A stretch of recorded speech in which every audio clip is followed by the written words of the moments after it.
जब गैरसैंण में विधानसभा का सत्र होता है तब लगातार देखिए ये मांगे उठती हैं कि जिस तरीके से अभी तक राजधानी का मुद्दा बरकरार है उसको निपटा लेना चाहिए। इस बार भी गैरसैंण पर फिर से चर्चा होने लगी है। एक तरफ कांग्रेस के नेता गैरसैंण को स्थायी राजधानी बनाने की मांग कर रहे हैं, तो वहीं दूसरी तरफ बीजेपी नेता कुछ स्पष्ट नहीं बता पा रहे। बीजेपी के नेता वही बात बोले जो सत्ता पक्ष में रहते हुए कांग्रेस बोलती थी कि अभी गैरसैंण में अवस्थापना विकास किया जा रहा है। बीजेपी के विधायकों से जब हमने बातचीत की तो देखिए उनका क्या रिएक्शन था इस पर। गैरसैंण में बजट सत्र की शुरुआत हो चुकी है। राज्यपाल का अभिभाषण आज हुआ।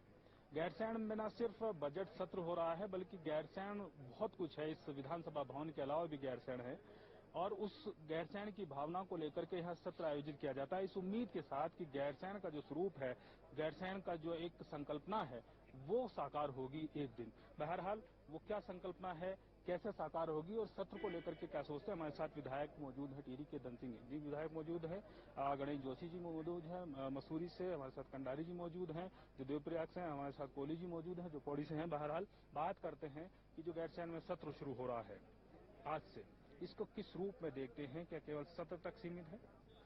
गैरसैंण का बजट सत्र माननीय त्रिवेंद्र जी की सरकार का दूसरा बजट सत्र है और जिस प्रकार से गैरसैंण के बारे में पिछली सरकारों ने इसकी उपेक्षा की है, हमारी सरकार के माननीय मुख्यमंत्री द्वारा गैरसैंण को महत्व दिया गया है। यहाँ दूसरा बजट पारित होना इस बात का प्रमाण है कि हम गैरसैंण के प्रति बहुत ही संवेदनशील हैं।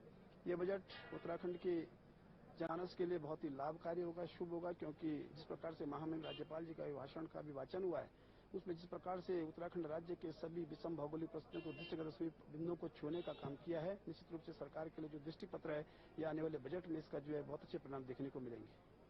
बजट में परिणाम देखने को मिलेंगे। एक बात अगर हम देखें, जो हम अभी चर्चा कर रहे हैं हम लोग, ये जो सदन है, विधानसभा भवन जो बना है, ये जब हम गैरसैंण से भराड़ी साइड की तरफ आते हैं तो ये ऊंची चोटी सबसे ऊंची चोटी और उत्तराखंड का नहीं राज्य का सबसे उच्च सदन है, सबसे ऊंचा सदन है और गैरसैंण की सबसे ऊंची चोटी पर मुझे लगता है कि माहौल देख करके अगर हम देखते हैं चारों तरफ, दर्शकों को भी दिखाएं कि जिस तरीके से ये माहौल है पूरा, उस माहौल को गैरसैंण की भावना से जोड़ने के लिए आपको लगता है कि भविष्य में किस तरह की चीजें हो सकती हैं? देखिए, मैं कहूं कि गैरसैंण उत्तराखंड की आत्मा है तो कोई दिशोक्ति नहीं होगी, क्योंकि हम आंदोलन में रहे हैं। जब हम उत्तराखंड राज्य के आंदोलन की लड़ाई को लड़ रहे थे तो हम कहते थे कि राज्य बनेगा, गैरसैंण को राजधानी बनाएंगे और दिशा में लगातार हमारी सरकार काम कर रही है।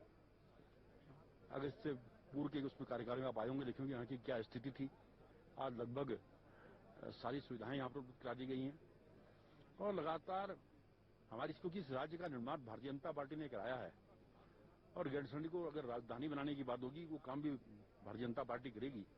लेकिन उससे पहले इस क्षेत्र का विकास होना, इस क्षेत्र में सुविधाओं का होना। उदाहरण के लिए आज आप मीडिया के बंधु आप लोग यहाँ पर हैं, लेकिन आज आप सत्र के दौरान आपकी यहाँ पर रहने की व्यवस्था नहीं है। 60 किलोमीटर दूर से आप यहाँ पर आ रहे हैं, वाईफाई यहाँ पर नहीं है ताकि आप अपनी न्यूज भेज सकें।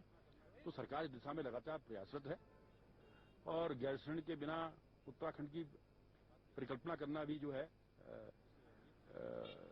उचित नहीं है। और इस सरकार के अंदर जिस नियत से हमारी सरकार काम कर रही है, आने वाले समय में मुझे पूरा भरोसा है कि गैरसैंण के उत्थान के लिए, गैरसैंण के हित के लिए हमारी सरकार काम करेगी। बजट भाषण, जो अभिभाषण राज्यपाल का अभिभाषण हुआ, इसको आप किस तरह से देखते हैं? क्या ये विकास का एक आईना प्रस्तुत करता है? निश्चित तौर पर महामहिम ने जो अपना भाषण जो रखा है, निश्चित तौर पर सरकार का एक विकास का एक दृष्टिकोण से आप देख सकते हैं।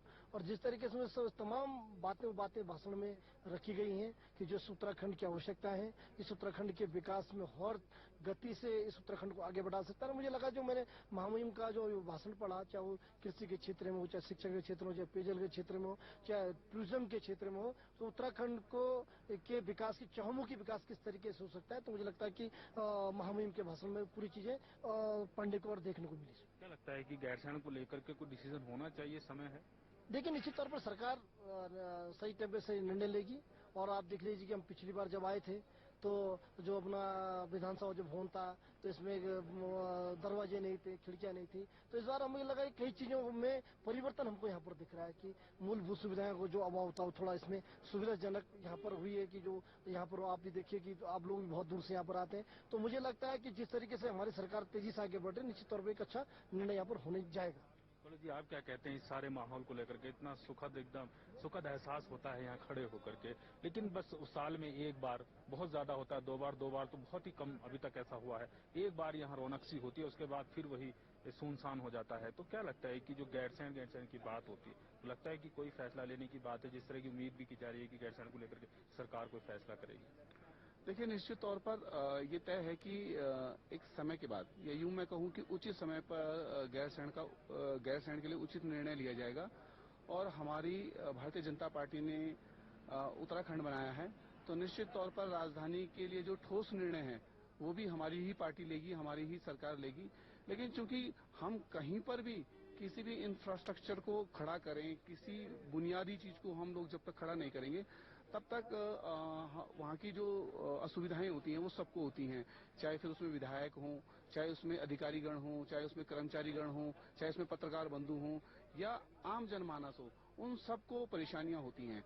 तो जब तक यहाँ का इस क्षेत्र का सर्वांगीण विकास नहीं होगा, मैं समझता हूँ तब तक यहाँ पर जो राजधानी है उसके लिए जो सरकार जो जो कर सकती है और जो जो करना चाहिए, उन सारे कदमों पर ठोस प्रयास कर रही है और काम कर रही है। और निश्चित तौर पर आप भी देख रहे हैं कि हम जब पिछली 2 बार यहाँ पर आए थे, तो यहाँ पर इतनी हालत खराब थी कि विधायक लोग बैठने में भी इतना डर रहे थे, इतनी ठंड थी यहाँ पर कि विधायक छोड़िए, आप सभी लोग, हाँ बिल्कुल कोई व्यवस्था ही नहीं थी। और निश्चित तौर पर आज थोड़ी सी व्यवस्था हुई है। तो मैं कह सकता हूँ कि आज जो राज्यपाल का अभिभाषण हुआ है वो सरकार का दृष्टिपत्र होता है, और हमारी सरकार हर गांव तक और हर व्यक्ति तक विकास के लिए, उसके सर्वांगीण विकास के लिए संकल्पबद्ध है। मुझे पूरी आशा है कि ये जो हमारा बजट है ये बहुत अच्छा और बेहतरीन बजट है। हमसे बात करने के लिए धन्यवाद। ये विधायक गण थे, बीजेपी के संयोग से सभी विधायक गण थे। साफ तौर पर जिस तरीके से राज्यपाल के अभिभाषण को एक विकास का दृष्टिपत्र और सरकार का नीतिगत दस्तावेज बताते हैं, साथ साथ गैरसैंण का जो विषय है उसको लेकर के भी बात कहते हैं कि सरकार कोई ना कोई फैसला लेगी और गैरसैंण की जो संकल्पना है वो साकार होगी, वो मूर्त रूप लेगी। अपने सहयोगी विवेक के साथ में फहीम तन्हा, न्यूज़ ऑन इंडिया, गैरसैंण। राजधानी गैरसैंण के मुद्दे पर बीजेपी के प्रदेश अध्यक्ष कह रहे हैं कि कांग्रेस को तो बात करने का हक ही नहीं है। प्रदेश अध्यक्ष बंशीधर भगत कह रहे हैं कांग्रेस 10 साल सत्ता में रही, कांग्रेस ने राजधानी घोषित क्यों नहीं की। गैरसैंण को स्थायी राजधानी घोषित करने की मांग पर बंशीधर भगत ने कहा कि राजधानी का मुद्दा बहुत गंभीर है, इस पर कोर कमेटी में बात होगी।